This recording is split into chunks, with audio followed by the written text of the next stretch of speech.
Recce जो है बहुत इम्पॉर्टेंट है हमारी लाइफ के लिए। मैं कहता हूँ इतनी बड़ी जीवन देने वाली शक्ति से आज कॉमन आदमी अनजान है, ये हमारा बहुत बड़ा दुर्भाग्य बता रहा हूँ। लोगों को नहीं पता, बिल्कुल भी अवेयर नहीं है वो अवेयर रेकी नहीं को है। लेकर। और इसीलिए रेकी हीलिंग फाउंडेशन जो मेरी संस्था है जी। वो आज उसने 8.5 लाख यानी कि 8.70 करीब करीब 8,70,000 लोगों को अब तक हमने रेकी सिखा दी है पूरे वर्ल्ड में। अब और वर्ल्ड वाइड हम जाते हैं। अभी मैं कनाडा से 8 दिन पहले लौट के आया तो वहाँ पर भी काफ़ी रेकी सीखी। अभी मैं फिर अभी आते ही मैं उज्जैन इंदौर चला गया, वहाँ पर भी सिखाई।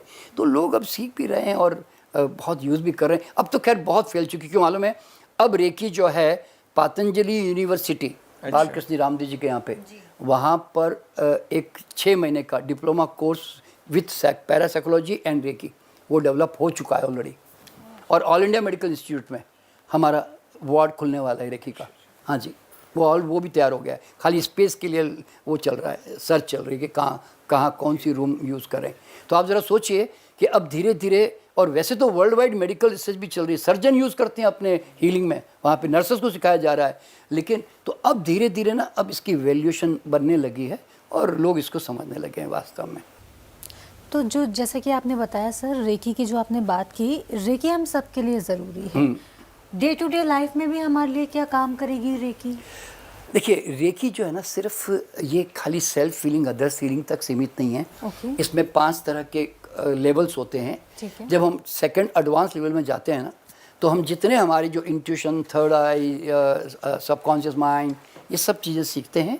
और ये भी सीखते हैं कि दुनिया में जो हम सपने देखते हैं ना, वो साकार होने के डेफिनेट लॉ क्या है, अमीर बनने के डेफिनेट लॉ क्या है, भाग्य बनने के डेफिनेट लॉ क्या है, भविष्य बनने के डेफिनेट लॉ क्या है। वो हम यूनिवर्सल लॉ को भी फिर सीखने लगते हैं सेकेंड लेवल में, एडवांस लेवल में। और सबसे बड़ी बात जो रेकी खूबी क्या मालूम है, टेलीपैथी। जो आप यहाँ प्रेजेंटली हीलिंग कर रहे हो ना, वो आप डिस्टेंस से भी उतना ही पावरफुली 100% परफेक्टली आप हीलिंग कर सकते हो। इसका कारण क्या है, फिजिकल लेवल पर हम सब डिस्टेंस में है, लेकिन सटल लेवल पर you are connected in the whole universe, यानी कि सारा ब्रह्मांड यही है और आप सब जगह पर हो ऑन सटल लेवल। ये क्वांटम फिजिक्स का लॉ है कि यू आर एवरीवेयर। तो आपका जो थॉट है ना, it travel faster than the light speed, ये तो सब जानते हैं। देखिए 1.80 के आसपास या 87 लाइट की स्पीड है, और 3.60 के आसपास जो है हमारे थॉट की गति है। तो आप ज़रा सोचिए, अभी एग्जांपल दे रहा हूँ, आपके दूर के रिश्तेदार कहाँ रहते हैं? दूर कहीं दूसरे शहर में? अभी तो सब यहीं पर नहीं, वैसे दूर कहीं रहते होंगे ना कोई? उत्तराखंड में। मैं कहता हूँ आप कभी आप जाते होंगे ना कहीं। हाँ। मैं कहता हूँ आप सोचो वो आपका घर उत्तराखंड वाला, तो आप अभी आपने सोचा 1 सेकंड में मन गया ना जी। तो अब हम क्या समझते हैं, ये तो मन गया, पर एक्चुअली थोड़ी गया होगा।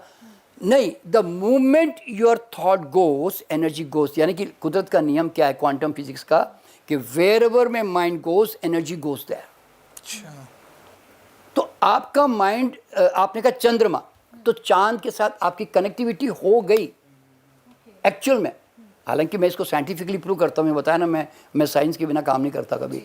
तो अब आप जब किसी व्यक्ति को, मान लीजिए मैं मिस्टर आमिर को मैं हीलिंग करना चाहता हूँ, तो इन्होंने कहा मुझे सर दर्द हो रहा है, तो मैं यहाँ से बैठकर उनकी पिक्चर माइंड में लेकर आऊँगा, और मैं एक टेक्निक होती है जिसे कहूँगा कि let my energy connect with the mister Aamir, और फिर मैं आमिर को विजुलाइज करके उसको एनर्जी सेंड कर रहा हूँ। तो I am actually entering into his energy field, और उसके एनर्जी फील्ड में वो जो वाइब्रेशन उसके ऑरा के थ्रू आ रहे हैं, तो मैं अगर उसको हीलिंग भेज रहा हूँ तो वो हीलिंग एग्जैक्टली अगर मैंने सर के ऊपर फोकस किया है तो सर को जा रही है, अगर लीवर को फोकस किया तो लीवर को जा रही है, ये समझ लो। और 10-15 मिनट वो जाती रहेगी, और आपको प्रैक्टिकली हाथों में फील होती है कि मेरे हाथों से कोई मैग्नेटिक पुल की तरह कोई एनर्जी जा रही है, और अचानक हाथ ठंडा हो गया। तो इसका मतलब है कि आपको पता चल गया कि अब उसने हीलिंग लेनी बंद कर दी है, और वो डेफिनेटली अगर हीलिंग ली है तो उसको आराम मिला है। तो उसको एक्चुअल में अगर ज़्यादा बड़ी प्रॉब्लम है तो थोड़ा परसेंटेज वाइज आराम मिला होगा, और अगर नहीं तो कई बार एक ही बार की हीलिंग से इतना वंडरफुल आराम मिलता है कि वो एक प्रकार से आप मिरेकल ही आपको लगेगा वो देख के। तो इसका मतलब है कि, इसका मतलब क्या मालूम है, universally. We are connected with every energy of this universe by our thought and emotions. और सबसे बड़ी बात क्या है, इवन आप नॉन लिविंग को भी प्रभावित कर सकते हैं डिस्टेंस से. क्यों? Everything is made of atom and every atom has an energy. So energy can communicate with the energy. तो इस तरह से क्या होता है कि टेलीपैथिकली सिर्फ हम हीलिंग ही नहीं कर सकते. अगर वो आदमी, उसका माइंड गड़बड़ है, कुछ नेगेटिव हो गया हमारे प्रति, तो हम उसके ऊर्जा क्षेत्र में जाकर, उसके ऊर्जा क्षेत्र में जाते हैं तो सबकॉन्शियस में घुसते, समझना.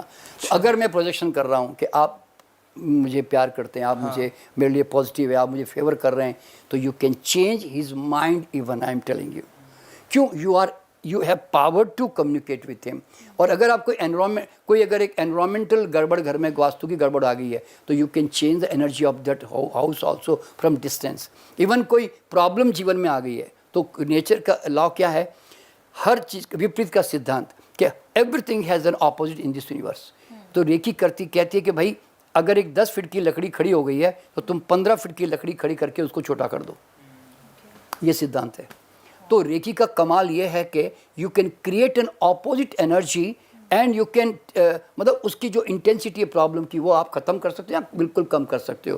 देखो क्या होता है इस संसार में, अगर एक आदमी यूँ समझ जाए कि कोई भी प्रॉब्लम होनी तो दुनिया की हर प्रॉब्लम एक समझो एक लकड़ी की तरह ही है, तो आप उसकी ऑपोजिट एनर्जी क्रिएट करो ना. मान लो आज संसार में वॉर चल रहा है, युद्ध चल रहे हैं, तो प्रेम की ऊर्जा, करुणा की ऊर्जा, मैत्री की ऊर्जा, उसका विकास करो ना. यानी कि रोशनी पैदा करो ना मैक्सिमम. अपने आप अंधेरे कम होते चले जाएंगे.